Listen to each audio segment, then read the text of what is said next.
الحمد لله الذي هدانا لهذا وما كنا لنهتدي لولا أن هدانا الله لقد جاءت رسل ربنا بالحق صلوات الله وسلامه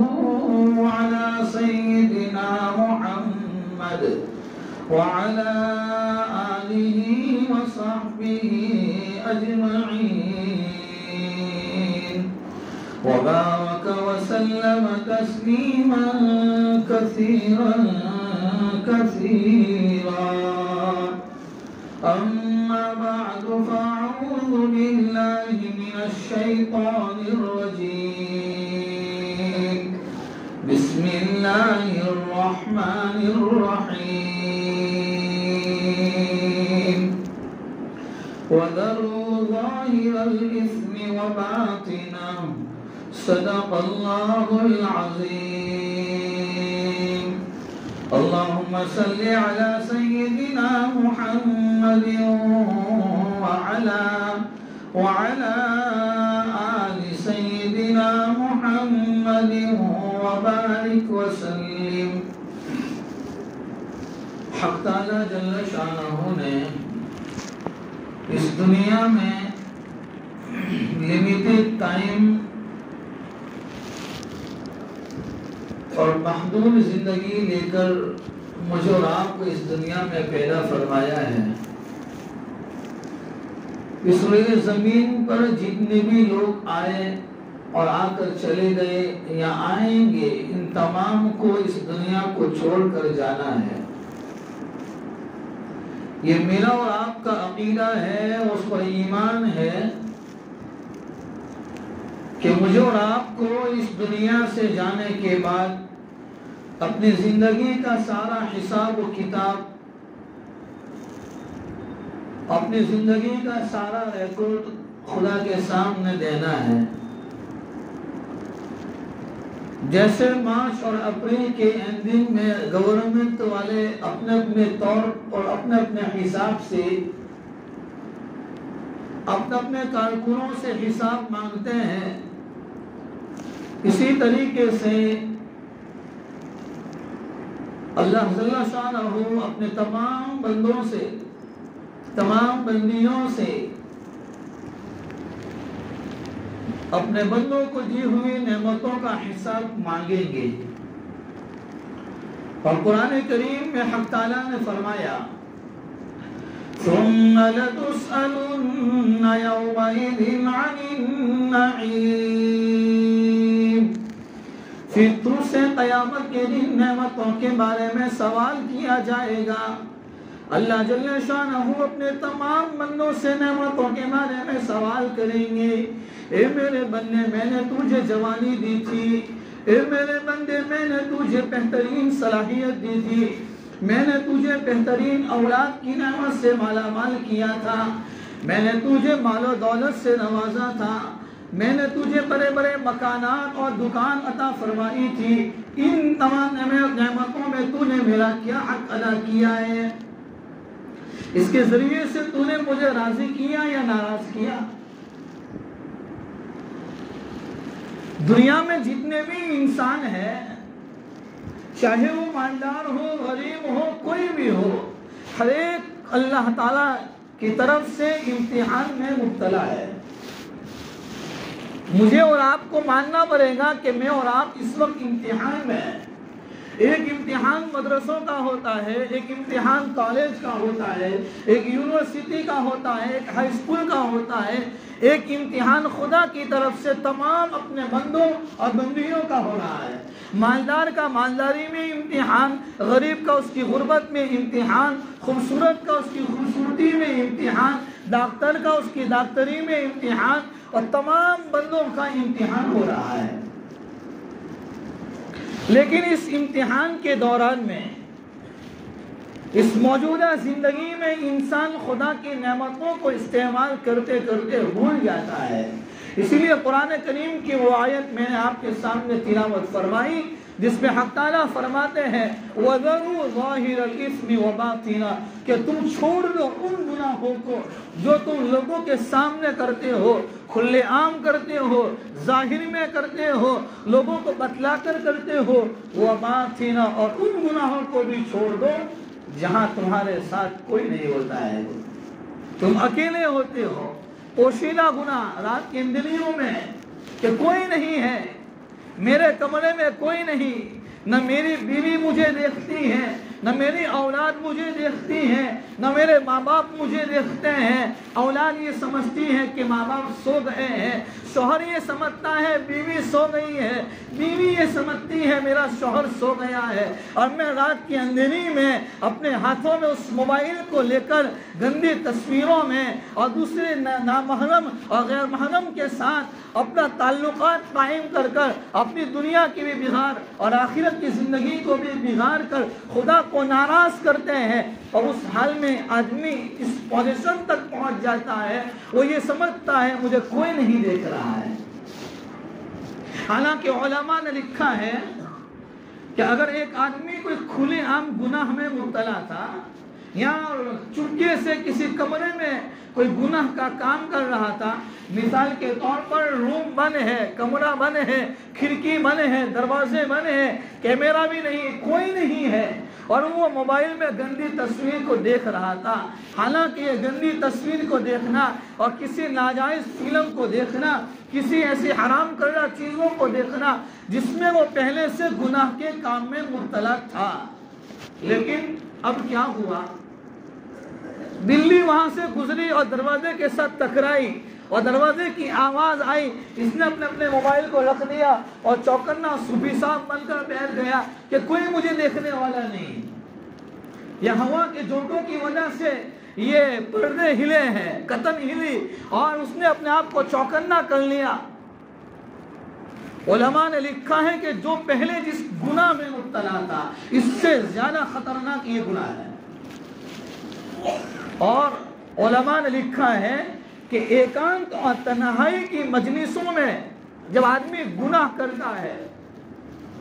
ایکانت اور تنہائی کی مجلسوں میں جہاں کوئی نہیں ہوتا ہے، دو آدمی آپس میں بیٹھ کر گندی فلم دیکھ رہے ہیں اور دوسری لڑکیوں کے ساتھ اپنا تعلق قائم کر رہے ہیں، وہ یہ سمجھتا ہے کہ مجھے کوئی نہیں دیکھ رہا ہے، اور جہاں کوئی نہیں دیکھتا ہے ان تنہائیوں میں گناہ کرنے کی وجہ سے آدمی دنیا سے جاتے ہوئے ایمان اس کے پاس سے سلب کر لیا جاتا ہے، ایمان اس کے پاس سے لے لیا جاتا ہے، وہ ایمان کے بغیر دنیا سے چلا جاتا ہے۔ جہاں ایمان کے بغیر دنیا سے جانے کے بہت سارے اسباب ہیں، ان میں سب سے بڑا ایک سبب یہ ہے کہ تنہائی کی مجلس میں آدمی گناہ کرتا ہے تو اس کا نتیجہ یہ ہوتا ہے، اس کی نحوست کا اثر اتنا خطرناک ہوتا ہے کہ پوری زندگی لوگوں کے سامنے بڑا نمازی بن کر چلتا ہے، بڑا عبادت گزار بن کر چلتا ہے، بڑا علامہ بن کر چلتا ہے، لیکن جب دنیا سے جاتا ہے اس کے پاس ایمان نہیں ہوتا ہے۔ کتابوں میں ایک واقعہ لکھا ہے، ایک آدمی کا انتقال ہو رہا تھا تو اس نے اپنے گھر والوں کو، رشتہ داروں کو بلایا اور کہا کہ جاؤ قرآن شریف لے کر آؤ، میں قرآن کو دیکھنا چاہتا ہوں۔ جب اس کے سامنے قرآن لایا گیا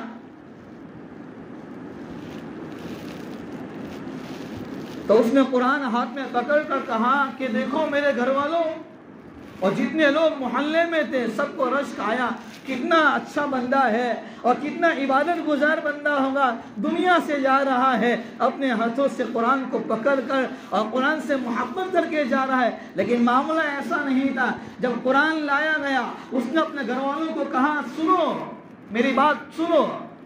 سارے لوگ متوجہ ہوئے اور لوگوں کو گواہ بنا کر کہنے لگا یاد رکھو میں اس قرآن کا انکار کرتے ہوئے اس دنیا سے جا رہا ہوں۔ بہت تحقیق کی گئی کہ اس کی زندگی میں آخر کون سا ایسا کام تھا۔ تحقیق کرنے کے بعد معلوم ہوا کہ وہ اپنی زندگی میں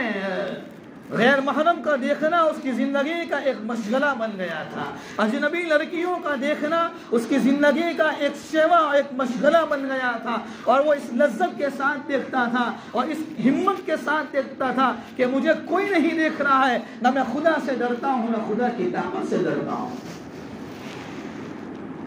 دنیا سے جاتا ہے ایمان کے بغیر۔ نمازیں پڑھنا بہت آسان ہے، روزے رکھنا بہت آسان ہے، قرآن کریم کی تلاوت کرنا، روزانہ 10 پارے پڑھنا بہت آسان ہے، تسبیحات گھمانا بہت آسان ہے، کسی کی مدد کر دینا بہت آسان ہے، اپنے آپ کو گناہوں سے بچانا یہ سب سے بھاری کام ہے۔ گناہوں سے بچانا، اپنی زندگی کو، اپنی جوانی کو، اپنے گھر والوں کی زندگی کو، اپنے آل و اولاد کی زندگی کو گناہوں سے بچانا یہ بہت مشکل کام ہے، یہ ہمت کا کام ہے۔ علامہ بوصیری رحمۃ اللہ علیہ فرماتے ہیں کہ یہ تو آدمی گناہوں سے کیوں نہیں بچتا ہے، اصل میں اپنے نفسانی خواہشات کو دبانا جانتا ہی نہیں، نفسانی خواہشات کو کنٹرول میں کرنا جانتا ہی نہیں۔ جس طریقے سے ایک نیا آدمی نئی گاڑی لے کر نکلے، اس کا ڈرائیونگ کے اصول معلوم نہیں ہے، ڈرائیونگ سیکھا ہوا نہیں ہے، تو ظاہری بات ہے وہ ایکسیلیٹر پر اپنا پاؤں کنٹرول نہیں کر سکتا ہے، وہ کسی گاڑی کے ساتھ ٹکرائے گا، اس کا ایکسیڈنٹ ہو جائے گا۔ اس نے اپنی زندگی میں سب کچھ سیکھا ہے، لیکن اگر ہم نے نہیں سیکھا تو اپنے نفس کو دبانا نہیں سیکھا، اپنے نفسانی خواہشات کو کنٹرول میں کرنا نہیں سیکھا۔ جو آدمی اپنے نفسانی خواہشات کو کنٹرول میں کر لیتا ہے، اسی لیے فرماتے ہیں کہ جنت کو حاصل کرنا ہو تو بہت آسان ہے۔ فرمایا ایک قدم اپنی نفسانی خواہشات پر رکھ دو، میرا دل نہیں چاہتا ہے کہ میں مسجد جاؤں، لیکن مجھے جانا پڑے گا، میں جاؤں گا، میرا نفس چاہے یا نہ چاہے، میرا دل و دماغ چاہے یا نہ چاہے، نفسانی خواہشات کو دبانا پڑے گا۔ ٹھنڈی کی موسم ہے، مسجد کے مناروں سے مؤذن آواز دیتا ہے، حی علی الصلاۃ، آؤ نماز کی طرف، حی علی الفلاح، آؤ کامیابی کی طرف، اور ہم اپنی کمر اوڑھ کر مکمل طریقے سے سو جاتے ہیں، یہاں مؤذن کی طرف سے آواز ہوتی ہے آؤ۔ یہاں میرا اور آپ کا اپنے نفس کے ساتھ مقابلہ ہو رہا ہے، امتحان ہو رہا ہے۔ تو جو تنہائی کی مجلس میں جو ہم گناہ کرتے ہیں، ان گناہوں سے سب سے زیادہ اپنے آپ کو بچانے کی ضرورت ہے۔ اور ان تمام گناہوں میں ایک سب سے بڑا خطرناک گناہ جو بد نظری ہے، اپنی آنکھوں کی حفاظت ہے۔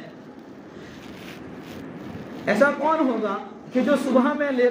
میں 8 بجے دکان کھولتا ہو، شام کو دکان بند کرتا ہو، اپنے پورے دن کی حلال کمائی، کوئی ایسا ہے کہ جو فوراً لوگوں پر تقسیم کر دے؟ کوئی نہیں۔ کیلا بیچنے والا، فروٹ بیچنے والے رات کو 3 بجے اپنے گھروں سے نکل کر کتنی محنت اور مشقت اٹھا کر فروٹ لاتے ہیں۔ کوئی ہے ان میں سے ایسا آدمی کہ جو بڑی محنتوں کے بعد اور بڑی مشقت اور تکلیفیں اٹھانے کے بعد فروٹ لایا اور پورے دن میں لاری لے کر چلے ہیں، ادھر سے ادھر، ادھر سے ادھر، اور یہ حلال کمائی جو اپنے ہاتھوں میں آئی ہے، کیا اس کو ایک کھلے عام تقسیم کر دیتا ہے کوئی؟ تو پھر ہم کیوں اپنی نمازوں پر ملنے والے اجر کو کیوں ضائع کریں؟ قرآن کریم کی تلاوت پر ملنے والے ثواب کو کیوں ضائع کریں؟ راتوں کو اٹھ کر تہجد میں اٹھنے والی جو ثواب ہے اور اس پر ملنے والا جو اجر ہے، ہم اس کو کیوں ضائع و برباد کریں؟ جمعہ کی نماز کے لیے کتنے جلدی لوگ مسجد میں آ جاتے ہیں، بیانات سنتے ہیں، خطبہ سنتے ہیں، نماز پڑھتے ہیں، سنتیں پڑھتے ہیں، سورہ کہف کی تلاوت کرتے ہیں، درود شریف کا اہتمام ہوتا ہے، جیسے ہی مسجد سے نکلتے ہیں، اگر ہماری آنکھوں کے اوپر ہمارا کنٹرول نہیں ہے، اگر ہماری آنکھوں کی حفاظت نہیں ہے، یہ سارے 3 گھنٹے کی محنتیں ضائع اور برباد ہو جاتی ہیں، اندر سے نور ختم ہو جاتا ہے، اندر سے نور ختم ہو جاتا ہے۔ کہ واپس عصر کی نماز میں آتے ہیں، بڑی محنت کے بعد نور آیا ہے، بڑی محنتوں کے بعد روشنی آئی ہے، اس کو ضائع کیوں کرتے ہیں؟ اگر ہماری آنکھوں پر ہماری کنٹرول نہیں ہے، اگر ہماری آنکھوں کی حفاظت نہیں ہے تو یاد رکھو جتنی بھی ہم عبادتیں کرتے ہیں وہ ساری عبادتیں گویا کہ ایک رسمن عبادت ہے، ایک رواج ہے۔ اسی لیے لوگوں کے سامنے اپنے آپ کو گناہوں سے بچانا بہت آسان ہے، لیکن حقیقت میں کتنا نیک ہوں، آپ کتنے نیک ہیں، کسی اور کو پوچھنے کی ضرورت نہیں ہے۔ اس کا ناپ، اس کا ترازو ہم آپ کے سامنے پیش کرتے ہیں۔ اگر ہم اکیلے ہیں، تنہائی میں ہیں، اپنی دکان میں ہیں، اپنے کمرے میں ہیں، اپنے بیڈ روم میں ہیں، اپنے گھر پر ہیں، اپنے کھیت میں ہیں، کوئی نہیں ہے، ہم اس وقت دیکھیں کہ ہم کس پوزیشن میں ہیں۔ اگر ہم اس وقت اللہ کو یاد کرنے والے ہیں تو کوئی ہماری تعریف کرے یا نہ کرے، کوئی ہمیں متقی سمجھے یا نہ سمجھے، کوئی ہمیں پسند کرے یا نہ کرے، ہم اللہ کا شکر ادا کریں گے کہ اللہ تو نے جس طریقے سے لوگوں کے سال میں جلوتوں میں تو نے ہمیں عبادت گزار بنایا ہے، اللہ تیرا شکر ہے کہ تو نے تنہائیوں میں ابھی ہمیں یہ عادت سے مالا مال کیا ہے۔ اصل تو تنہائیوں میں بچنا ہے، تنہائیوں کے گناہوں سے اپنے آپ کو بچانا ہے، ہماری آنکھوں کی حفاظت۔ آج موبائل نے ہماری ساری نیکیوں پر پانی پھیر دیا ہے۔ موبائل استعمال کرنا کوئی ناجائز و حرام نہیں، لیکن اس کا استعمال غلط کرنا، ان کے ذریعے سے ناجائز عورتوں سے تعلق قائم کرنا، ان کے ذریعے سے لوگوں کو دھوکہ دینا، ان کے ذریعے سے لوگوں کی دوسری باتوں کو افواہ کے طور پر پھیلانا، سنی سنائی باتوں کو ادھر سے ادھر کرنا، جس میں اپنی آخرت بھی برباد، اپنی دنیا بھی برباد، خسر الدنیا والآخرہ۔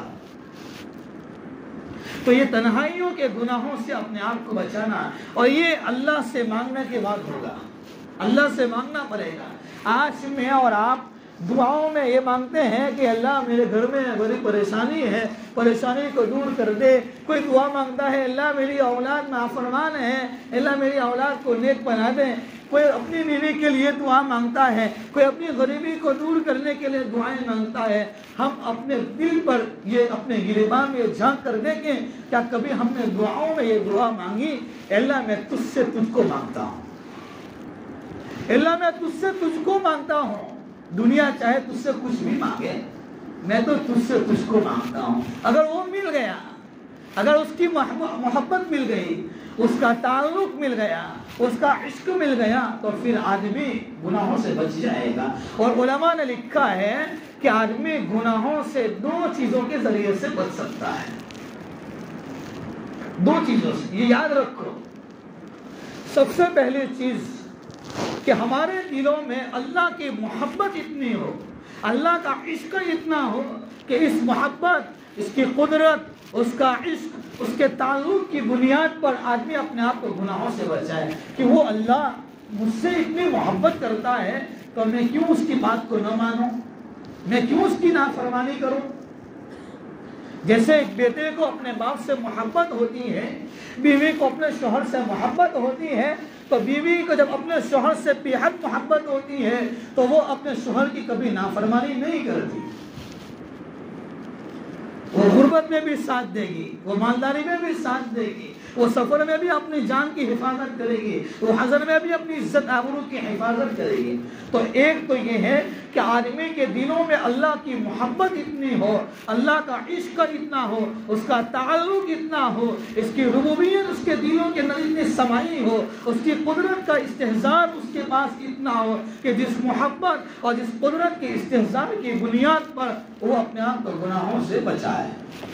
دوسری چیز کہ آدمی اللہ کے سامنے کھڑا ہونے سے ڈر جائے کہ اتنی محبت تو نہیں ہے لیکن میرا اللہ جبار بھی ہے، قہار بھی ہے۔ جب میرا اللہ مجھے نعمتیں دیتا ہے تو وہ نعمتیں چھیننا بھی جانتا ہے، جب وہ میرا اللہ مجھے صلاحیتیں دیتا ہے تو میرے رب کی تندرستی کو کھینچنا بھی وہ جانتا ہے، جب وہ نعمتوں سے نوازنے پر آتا ہے تو نعمتوں کے چھیننے پر بھی وہ قادر ہے، اور جب وہ نعمتیں چھیننے پر آتا ہے تو دنیا کی کوئی طاقت بھی نہیں سکتی ہے۔ تو آدمی اللہ کے سامنے کھڑا ہونے سے ڈر جائے کہ جیسے آدمی دنیا کے اندر کسی آدمی کو پولیس سے محبت نہیں ہوتی، کہ میں پولیس سے اتنا اس لیے ڈرتا ہوں، مجھے اس سے بہت محبت ہے. وہ اس لیے ڈرتا ہے کہ اس کے سامنے کھڑا ہونے سے ڈرتا ہے. اگر چوری کرنے پکڑا جاؤں گا، شراب پیتے ہوئے پکڑا جاؤں گا، کسی اور گناہ میں پکڑا جاؤں گا، میں اس کے سامنے کس طریقے سے ذلیل اور رسوا ہوں گا. تو میرا رب بہت بڑا طاقت کا مالک ہے، میرا رب بہت بڑا خالق اور مالک ہے،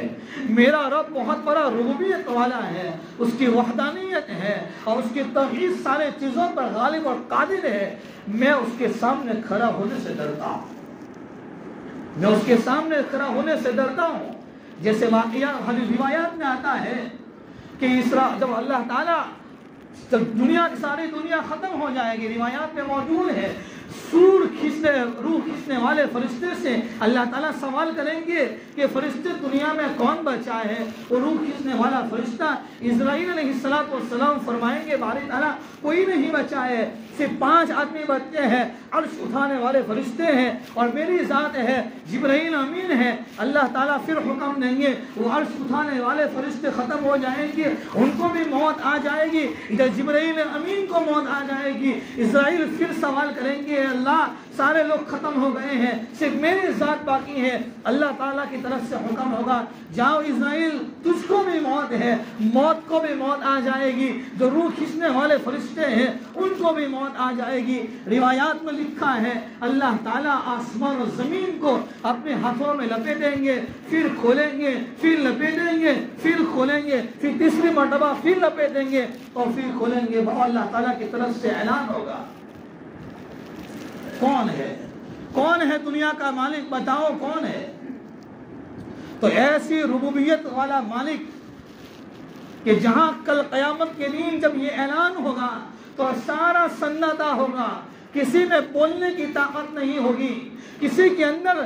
کھنکھرانے کی طاقت نہیں ہوگی، کسی کے اندر کوئی جرأت نہیں ہو سکتی ہے. ایسا زبردست طاقت کا مالک اور ایسا زبردست قدرت والا خالق اور مالک اور میرا اور آپ کا اللہ، یہ ہمیں جو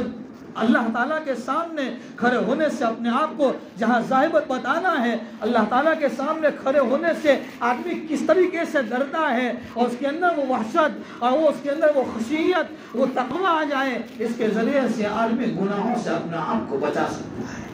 یہ 2 چیزیں ہیں، یعنی اللہ کی محبت اتنی ہو کہ جس محبت کی بنیاد پر وہ گناہ نہ کرے، اور دوسرے نمبر کی چیز ہے کہ اللہ کے سامنے کھڑا ہونے کا ڈر، خشیت اتنی ہو، خوف اتنا ہو کہ اس خوف کی وجہ سے اپنے آپ کو گناہوں سے بچائے. اور ہمیشہ آج سے سارے ساتھی یہ نیت کریں کہ انشاءاللہ روزانہ اللہ سے دعاؤں میں یہ مانگیں گے اللہ ہم تجھ سے تجھ کو مانگتے ہیں، تجھ سے تیری محبت مانگتے ہیں، تجھ سے تیرا تعلق مانگتے ہیں، تجھ سے تیرا عشق مانگتے ہیں. جب وہ مل گیا نا تو ساری چیزیں ہمیں مل جائے گی. اللہ تعالیٰ صحیح معنی میں سمجھنے کی اور ہمیں عمل کرنے کی توفیق عطا فرمائے. اور ایک اعلان یہ تھا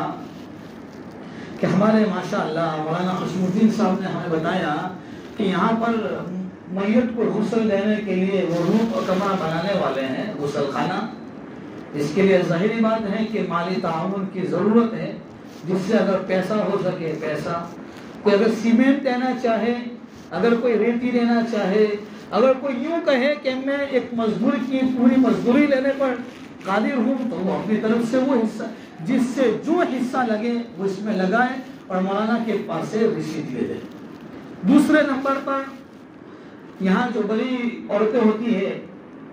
تو ان بڑی مستورات اور بڑی عورتوں کی زندگی میں نیند کیسے آ جائے، قرآن کی تعلیم کیسے آ جائے. ماشاءاللہ مولانا نے اس کی فکر کی. اس کے لیے یہاں ایک کمرے کی ضرورت ہے، ایک کلاس روم کی ضرورت ہے. اس کے لیے بھی تمام یہ اللہ کی طرف سے میرے بھائی کو انعام ہے، اس کی قدر کر لو. ورنہ اس وقت اتنا امتداد اور ایمان سے دوری کا دور چلتا ہے. اگر اس حالات میں اگر ہمارے علماء اور ہمارے یہاں ذمہ دار حضرات اس بات کی فکر کرتے ہیں تو یوں سمجھو کہ اللہ کی طرف سے ہمارے اوپر انعام ہے.